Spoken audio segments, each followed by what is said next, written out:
충격적인 일이 벌어졌습니다. 덴마크에서 자란 한 아이가 자신도 모르게 한국어를 말하고 있었다는 것, 그것도 한국의 다양한 숫자의 배열을 한국어로 발음한다는 사실이 알려지면서 유럽 현지 언론과 교육 전문가들 사이에서 큰 화제가 됐습니다. 누구도 가르쳐주지 않았고 아이는 그게 한국어라는 사실조차 몰랐습니다. 하지만 그 아이는 수년 동안 오직 그 단어들만을 입에 담아 숫자를 세워왔습니다. 하나, 둘, 셋, 넷, 그리고 1, 2, 3, 4. 그 아이는 지금도 여전히 그 말을 하고 있습니다. 의미를 모른 채, 그러나 그 안의 감정을 꺼내듯 조용히 하루하루를 살아가고 있습니다. 도대체 어떤 이유로 먼 나라 덴마크에서, 그것도 아이가 한국어를 쓰고 있는 것일까요? 그 무의미해 보였던 말들 속에는 무슨 사연이 있는 것일까요? 지금 바로 비디오를 재생해 보겠습니다. 잠깐 1초밖에 안 걸리는 좋아요 버튼을 눌러주시면요. 비디오가 잘 돌아간대요.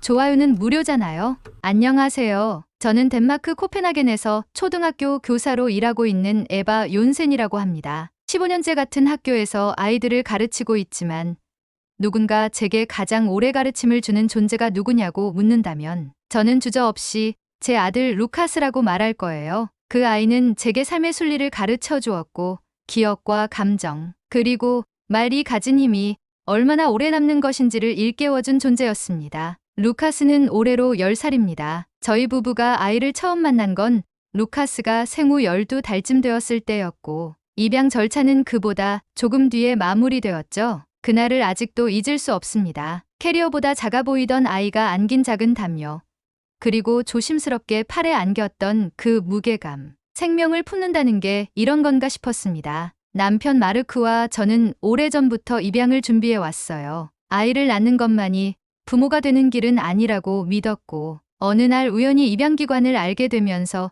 루카스를 만나게 되었습니다. 처음엔 간단한 의료 기록과 사진, 그리고 생후 몇 달 동안의 생활 기록만을 받은 상태였지만 아이를 처음 안아본 순간부터 저희는 그 어떤 출생의 배경보다도 지금 이 아이가 여기 있다는 사실만으로 충분했습니다. 아이의 이름은 기관에서 지어준 것이었지만 저희는 그 이름을 존중하기로 했어요. 루카스, 부드럽고 따뜻한 발음이 마음에 들었습니다. 그렇게 시작된 가족이 어느새 10회가 넘었고 루카스는 밝고 건강하게 자라났습니다. 작은 일에도 자주 웃고 감정 표현이 섬세하며 또래보다 집중력과 관찰력이 뛰어난 아이라는 평가를 받아왔죠. 그런데 루카스가 5살 무렵이었을까요? 처음엔 사소한 습관처럼 보였던 일이 점차 저희의 관심을 끌게 됐습니다. 아이에게 숫자를 세어보라고 하면 꼭 영어가 아닌 이상한 발음을 사용하곤 했어요. 루카스, 몇 개야? 하나, 둘, 셋, 넷. 응, 뭐라고 했니? 다시 말해줄래? 하나, 둘, 셋. 그렇게 세는 게 더 좋아요. 잘 외워져요. 하나, 둘. 그 단어들을 처음 들었을 때 저는 생소하다는 생각보다도 이상하리만치 익숙하다는 느낌을 받았어요. 마치 아주 오래전에 어딘가에서 스쳐들었던 듯한 낯설지만 따뜻한 음절들이었죠. 하지만 딱히 출처가 떠오르지 않았기에 저는 그냥 루카스가 만든 유아어쯤으로 넘기고 말았습니다. 그런데 이 습관은 단순한 장난이나 반복을 넘어서 점점 뚜렷한 패턴을 갖기 시작했어요. 계단을 오르며 숫자를 셀 때도, 수학 문제를 풀며 스스로 수를 세어볼 때도 아이는 늘 같은 방식으로 말했어요. 하나, 둘, 셋, 넷, 다섯. 그 단어들이 입에 붙은 말처럼 자연스럽게 흘러나왔습니다. 마치 기억하는 게 아니라 기억나버리는 식으로요. 어느 날은 유치원에서 선생님으로부터 전화를 받았어요. 에바, 루카스가 오늘 숫자 공부 시간에 계속 이상한 단어를 쓰길래 물어봤더니 자기만의 방법이라면서 그대로 해도 되냐고 묻더라고요. 뭔가의 언어 같기도 하고 전통놀이하는 느낌도 있고요. 집에서도 그런가요? 그날 밤 저는 남편과 처음으로 루카스의 숫자 암기법에 대해 깊이 이야기했어요. 당신, 혹시 아이가 예전에 들은 걸 기억하고 있는 건 아닐까? 기억이라고?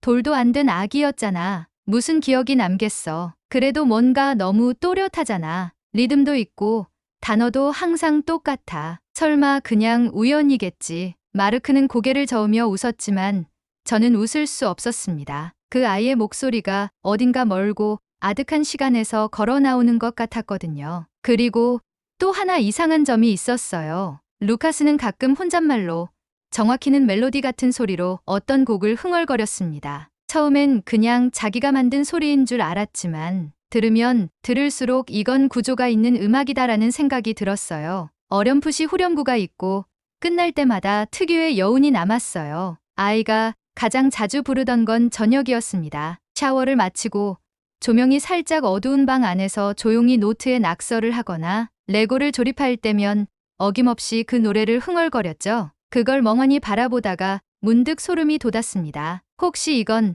어릴 적에 누군가 불러줬던 노래가 아니었을까? 그게 어머니였을지, 위탁가정이었을지, 어느 기관의 보호자였을지 저는 알 수 없었습니다. 그런데도 이상하게 마음이 저릿했습니다. 저 노래는, 저 숫자들은 분명히 어디선가 아이의 몸속 어딘가에 새겨져 있었던 거예요. 말이 아닌 기억으로, 교재가 아닌 체온으로요. 그때부터 저는 막연한 불안과 함께 새로운 감정을 갖게 되었습니다. 루카스는 과연 자기가 어디서 왔는지 알고 있을까? 말은 하지 않았지만 이 아이는 지금 무언가를 기억하고 있는 걸까? 사실 저는 그때까지도 그런 질문들이 단순한 엄마의 감상이라고 여겼습니다. 그런데 며칠 뒤 뜻밖의 말을 들으면서 그 생각이 완전히 바뀌게 됩니다. 그냥 머릿속에서 들려요. 루카스는 그렇게 말했습니다. 자신이 어디서 그 말을 배웠는지, 왜 숫자를 그렇게 외우는지조차 모른 채 아주 당연한 듯한 얼굴로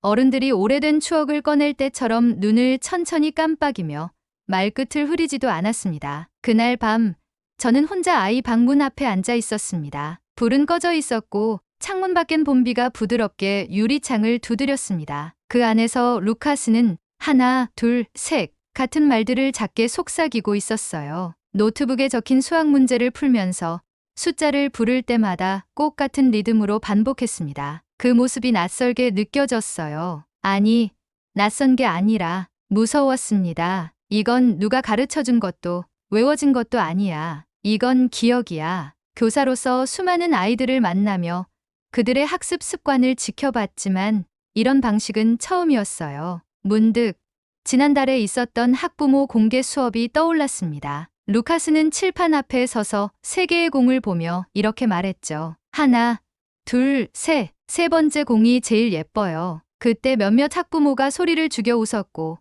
어떤 사람은 저 말 무슨 말이야? 라며 속삭이기도 했습니다. 저는 애써 웃으며 아이를 바라봤지만 손끝은 차가워져 있었습니다. 루카스는 자신도 모르는 언어를 당연하다는 듯 입에 담고 있었던 거예요. 며칠을 고민했습니다. 그 단어들이 뇌리에 너무 깊이 박혀서 도저히 떨쳐낼 수가 없었습니다. 하나, 둘, 셋. 그 리듬은 어디서부터 온 걸까? 누가 이 아이에게 그런 말을, 그런 노래를 들려줬던 걸까? 결국 저는 입양기관에 전화를 걸었습니다. 예전 기록이 궁금하다고, 처음 받아왔던 요약본이 아니라 원문 전체를 보고 싶다고 정중히 요청했죠. 기관의 담당자는 잠시 침묵하더니 말했습니다. 일반적으로는 제공하지 않지만 보호자의 요청이라면 검토하겠습니다. 그 목소리엔 무언의 의미가 담겨 있었어요. 저는 진심을 담아 사정을 설명했고 기관은 며칠 후 원문 기록을 우편으로 보내주겠다고 했습니다. 그 며칠이 그렇게 길 수가 없었습니다. 루카스를 바라보는 제 시선은 자꾸만 과거로 향했고 지금껏 들은 적 없는 공백 속 이야기가 자꾸 상상됐습니다. 아이에게 물을 순 없었습니다. 기억나니? 라고 묻는 순간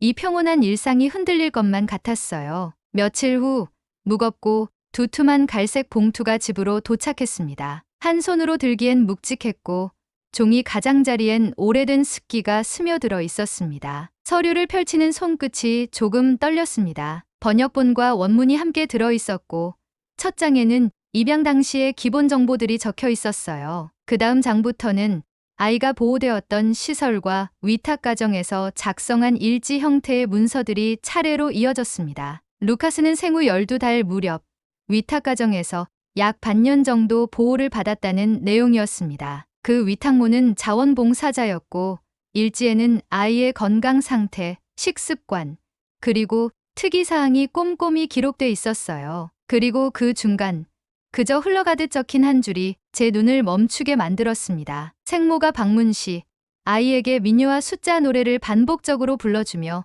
정서적 자극을 제공함. 그 문장을 읽는 순간 책상에 기대고 있던 몸이 그대로 굳어버렸습니다. 민요와 숫자 노래, 말도 안 된다고 생각했던 그 단어들이 바로 이 문장 안에 들어 있었습니다. 서류 한 장, 두 장을 더 넘겼지만 더 이상의 상세한 정보는 없었어요. 그저 자주 왔다. 차분한 편이었다. 아기를 오래 안고 있었다는 몇 줄의 메모뿐. 그 짧은 메모들이 어쩌면 루카스가 가진 기억의 전부일지도 모른다고 생각하니 참을 수 없이 가슴이 아렸습니다. 전 그날 밤 잠들지 못하고 종일 그 서류를 다시 읽었습니다. 형광펜으로 밑줄을 그어보기도 하고 한국어 원문과 번역본을 번갈아가며 음미하듯 읽기도 했어요. 생모라는 단어, 민요라는 단어, 숫자, 노래라는 표현. 그 단어들이 단순한 설명이 아닌 이 아이가 살아낸 시간의 기록이라는 생각이 들었습니다. 아이에게 이 이야기를 해야 할까? 아니면 지금처럼 그대로 두는 것이 더 좋을까? 기억은 아직 말을 하지 않았고 아이는 여전히 숫자를 부르며 웃고 있었습니다. 그 모습을 보며 저는 처음으로 뼈에 사무치는 깨달음을 얻었습니다. 루카스는 자기가 어디서 왔는지 물은 적이 없었어요. 하지만 그 아이의 말, 손짓, 리듬 속엔 분명히 어디선가 들은 무엇이 남아 있었습니다. 말을 하지 않아도 누군가를 기억할 수 있구나. 그게 말보다 오래 남는다는 걸 저는 그날 처음으로 알았습니다. 루카스는 변하지 않았습니다. 아직도 잠들기 전엔 조용히 무언가를 흥얼거렸고 계단을 오를 때면 빠짐없이 숫자를 세웠습니다. 그 숫자들은 여전히 영어가 아니었고 그 말들이 무슨 뜻인지 모르겠다는 듯이 아이는 어깨를 으쓱했어요. 그 무심함이 오히려 더 명확한 증거처럼 느껴졌습니다. 이 아이는 기억하고 있다는 사실조차 기억하지 못하고 있었습니다. 저는 마음이 급해졌습니다. 지금 이 순간에도 루카스의 기억은 서서히 무너지고 있을지 모른다는 생각 때문이었죠. 그렇다고 해서 당장 아이를 한국으로 데려갈 수는 없었습니다. 아직은 준비되지 않은 아이에게 낯선 환경은 또 다른 혼란이 될 테니까요. 그래서 저는 대신 한국을 이쪽으로 불러오기로 했습니다. 그러니까 저 스스로 루카스의 과거를 찾아가 보기로 한 거예요. 가장 먼저 시도한 건 루카스가 늘 흥얼거리던 그 멜로디를 다시 녹음하는 일이었습니다. 저는 조용한 밤, 아이가 놀다 잠이 든 틈을 타 핸드폰으로 그 소리를 조심스럽게 담았어요. 무언가 의미는 모르지만 분명한 구조를 가진 멜로디. 아이의 목소리는 작고 낮았지만 놀랍도록 일정한 리듬과 멜로디를 유지하고 있었죠. 그 녹음을 덴마크 국립대학교에서 한국어를 가르치고 있는 언어학자 헤르만 교수에게 보냈습니다. 이전에 교육자료 번역 프로젝트를 함께했던 인연이 있었기에 조심스레 도움을 청할 수 있었어요. 메일을 보내고 며칠을 초조하게 기다린 끝에 교수에게서 짧은 회신이 도착했습니다. 에바, 이 멜로디는 자장자장 아기 잘도 잔다라는 한국의 전통 자장가와 거의 일치합니다. 리듬과 음정, 마무리 박자까지요. 아이가 이걸 기억하고 있다는 건 설명이 어려운 기적입니다. 저는 메일을 읽고 한참을 멍하니 앉아 있었습니다. 기억은 사라졌다고 믿었는데 실은 아이는 여전히 그 순간을 간직하고 있었던 겁니다. 그저 그것이 무엇인지 모르고 있었을 뿐. 그날 밤 저는 책장 깊숙이 보관해 두었던 루카스의 입양 초기 서류들을 다시 꺼냈습니다. 그 안엔 기관 이름과 담당자, 보호소 위치 같은 정보들이 있었고 저는 이 조각들을 더듬어 이메일을 작성해 나가기 시작했어요. 완성된 메시지를 한국의 아동권리정보원 공식 메일로 전송하면서 솔직히 기대는 크지 않았습니다. 10년이 넘은 기록에 벌써 퇴직했을지 모를 사람들, 그리고 그 기억의 조각들이 과연 아직 남아있을까 싶었거든요. 하지만 일주일쯤 지나서 놀랍게도 답장이 왔습니다. 서울 서부지역 아동복지지원센터 김수정 팀장이라는 분이 보낸 메일에는 이렇게 적혀 있었어요. 안녕하세요. 에바 욘센 씨. 보내주신 정보에 따라 기록을 확인한 결과 루카스 욘센 아동은 2014년 본 센터 산하보호소에서 약 6개월간 위탁과정에서 보호된 기록이 있습니다. 해당 위탁모는 현재는 고령으로 직접 연락은 어렵지만 당시 함께 근무했던 자원봉사자 두 분이 아이를 기억한다고 전했습니다. 아이를 기억한다고요? 그 말을 읽는 순간 눈앞이 흐려졌습니다. 기억은 사라진 줄만 알았는데 누군가에겐 아직도 루카스라는 아이의 모습이 남아 있다는 사실. 그건 말로 표현하기 어려운 깊은 울림이었습니다. 며칠 뒤 김 팀장님은 추가적인 메일을 보내왔습니다. 그 안에는 짧은 영상 파일이 하나 첨부돼 있었고 제목은 단순히 2014 위탁자 가을 행사 영상이라고 적혀 있었어요. 영상을 재생하자 흐릿한 화질 속에서 사람들이 모여 노래를 부르는 장면이 나왔습니다. 아이들을 안고 있는 자원봉사자들,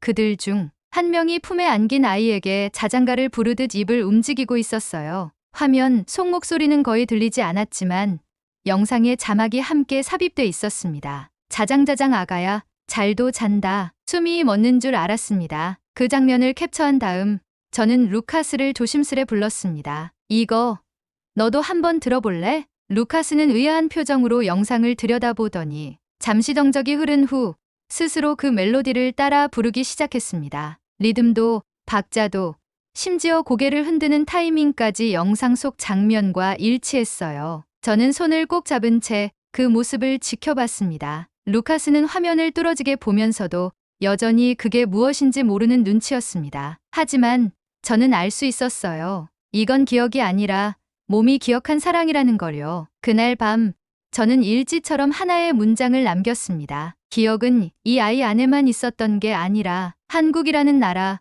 그 사람들, 그 공간 속에서도 살아 있었구나. 기억은 사라졌지만 한국은 루카스를 기억하고 있었습니다. 그리고 저 역시 그 기억을 처음으로 온전히 믿게 되었습니다. 그날 밤 저는 루카스 옆에 조용히 앉아 있었습니다. 아이의 가슴이 조용히 오르내리는 리듬에 맞춰 작은 숨결이 귓가를 스쳤습니다. 빛이 꺼진 방 안은 고요했고 창문 밖에선 봄비가 부드럽게 지붕을 두드리고 있었어요. 루카스는 무심한 얼굴로 낮게 흥얼거리고 있었습니다. 하나, 둘, 셋. 그 숫자들은 여전히 의미 없는 낱말처럼 들렸지만 저는 알고 있었습니다. 그 말들 사이에 깃든 것은 잊힌 단어가 아니라 기억이었습니다. 무의식 속에 남은 정서의 파편이었고 이 아이를 존재하게 만든 누군가의 손길이었어요. 며칠 전 서울의 기관으로부터 하나의 소포가 도착했습니다. 보관기록 재정리 중 발견된 위탁 아동 소지품이라는 메모가 적혀 있었고 그 안에는